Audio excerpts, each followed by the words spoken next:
franktalks.com. Hi, this is Kevin Jackson, and I'm talking today to Frank Kermit. Frank is actually the first person I've interviewed that I've actually decided to interview for a second time. The first interview I thought went so well, I wanted to bring him back and ask him some more questions about relationships and infidelity and the male perspective, really. So, Frank, thanks for coming back on. Thank you for having me, Kevin. It's always good to be somebody's first. All right. And Frank, I know right before this call, we were talking about some things you wanted to share with the audience. One of them had to do with trust. Can you go ahead and share those things that you began to share with me before the call? Okay, let's start off with the idea that the infidelity has happened, but you still would like to salvage your relationship if you can. If that's the case, one of the things that's going to have to be rebuilt is the trust that was lost. This will not be an easy task because you have to figure out exactly why it happened to begin with. And it may involve things like certain outings and certain people that she was hanging out with, well, she can't hang out with anymore. And I am a firm believer that trust needs to be earned. And in order for it to be earned, there are certain behaviors that she's going to have to enact in order to get your trust back. Giving trust blindly doesn't always work. I know that in some of my experiences, as well as the experiences from my client base, sometimes you just believe blindly and say, well, they promised they never would do it again, so I'm going to take them at their word until they screw up again. I don't find that works. I find that you have to set parameters that say, look, these are the rules that need to be followed if we're going to be able to move ahead. And when someone initially agrees to those rules and then gets frustrated in having to follow those rules, that's a red flag. That's when you have to really step up and say, look, this is my boundary. I'm not sure that I can trust you. It has nothing to do with love here. It has to do with trust. And if I don't feel that you're making an effort to earn my trust again, then you're giving me the sign that this relationship is not to be salvaged. So trust is something that has to be earned again, and you have to set the parameters. And I'm not saying to set, it's not about setting hoops and forcing someone to jump through hoops. It's about being clear about what you will and will not tolerate, and your parameters, whatever you're setting, these boundaries of yours, they have to be realistic. So what are some examples of these parameters that men might, you might encourage men to have in their relationship? I know every relationship is different, but there's probably some general rules that would be smart ones to at least consider. Okay, well, one of them is you can no longer have any contact with the person you had the affair with. Let's say that that's a rule. Now, the question is, how realistic is it? If the person was somebody who comes into town once every few months, it's realistic. If the person was a coworker that your wife or your girlfriend has to see every day, then no. Saying you can't see the person anymore, well, it's not realistic. They work together in the same company. So the parameter might be quit your job. Are you both in a financial position where that is a safe thing to do? You might not be. Again, you have to be realistic. So you have to really just think about, first and foremost, what are the boundaries that you want to set? And the goal of the boundary, let's be very clear here. Your goal with this boundary is not to punish. Exactly. Okay? That's you right. cannot punish your partner. Yes, the affair happened. Obviously, you're hurt. Obviously, this is not a good thing. But if you're setting a boundary in order to punish your partner, you're not looking to salvage the relationship. You're looking for revenge. The boundary that's being set must be directly related to the affair that happened. So, if she had an affair with her coworker, a boundary such as you need to find another job. That is actually, a boundary that I would recommend for people in this situation. However, are you in a position to quit your job? Or are you the one, is her paycheck the reason you're making rent every month? You have to be realistic. Whenever possible, you want your partner to put as much distance with the person they had the affair with as possible. And if your partner is reluctant to put that distance, well, why? Why can't I just stay friends with that person? That's a red flag. That's a red flag. One of the emotional needs of men is to put us, the couple, first. In dating, I advise men, make sure that she's ready to put you ahead of her friends and family when it comes to these type of important details. If she's not, if she is fighting to maintain a friendship with the very person that she violated her trust with, then you need to see that as a red flag, that she's not putting you and the relationship ahead of her friendship with the person she had the affair with. Exactly. Right. Let me ask you this. So and I agree, it's essential in the process of rebuilding trust to establish parameters and boundaries.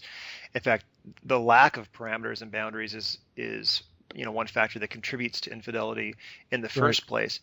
I my my gut's telling me that in a lot of cases, we talked about not having the intention to punish. So we're not going to be setting a boundary uh, because we want to punish our woman because we're in pain and we want her to, we want to seek some revenge. But my guess is that motivation might be kind of sneaky and sneak itself into this setting of boundaries. What might be, or is there a type of boundary that might be something where consciously you think you're just doing it to heal the trust, but actually you're doing it to punish your woman? I would say anything based on a deep-rooted insecurity that has nothing to do with her.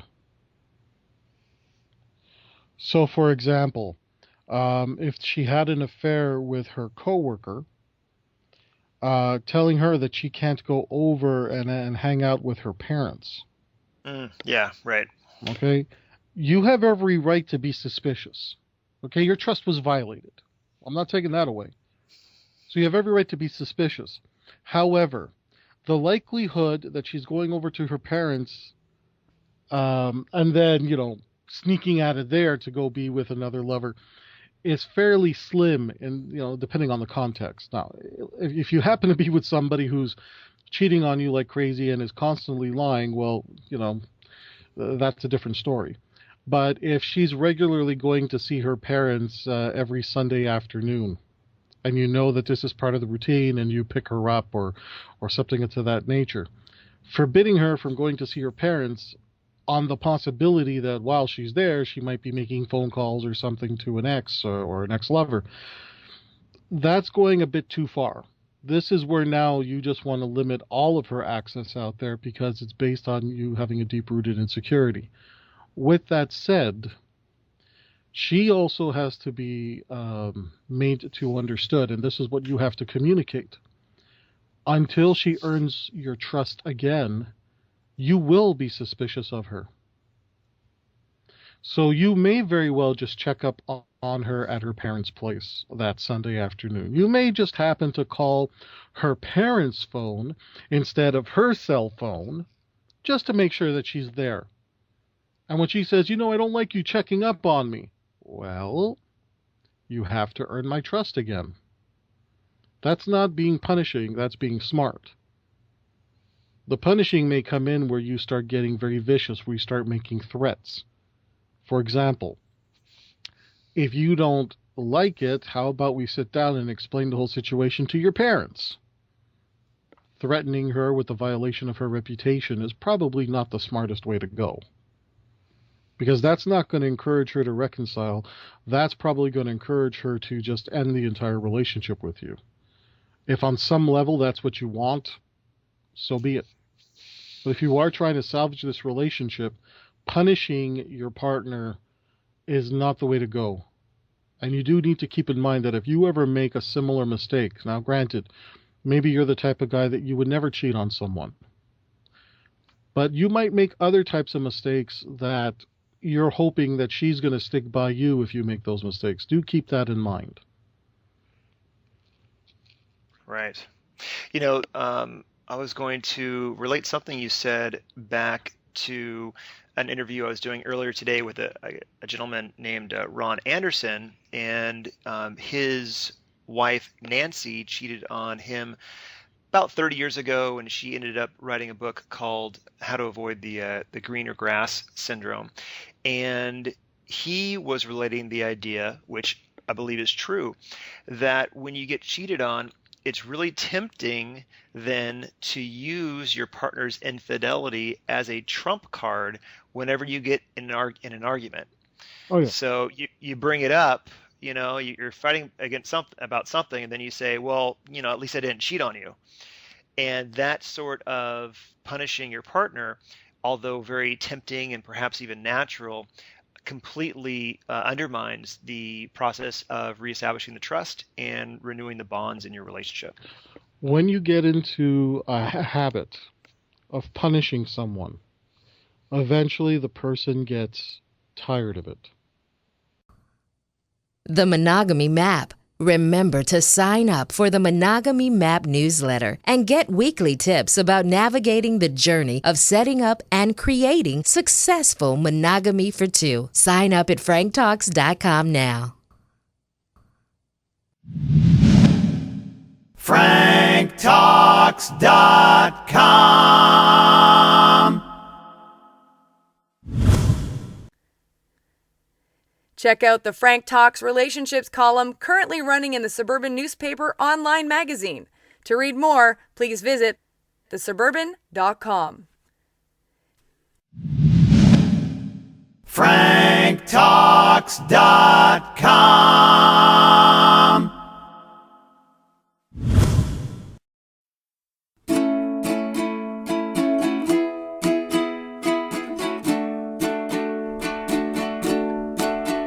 If you need help with your relationships, my buddy Frank, he's got some tips.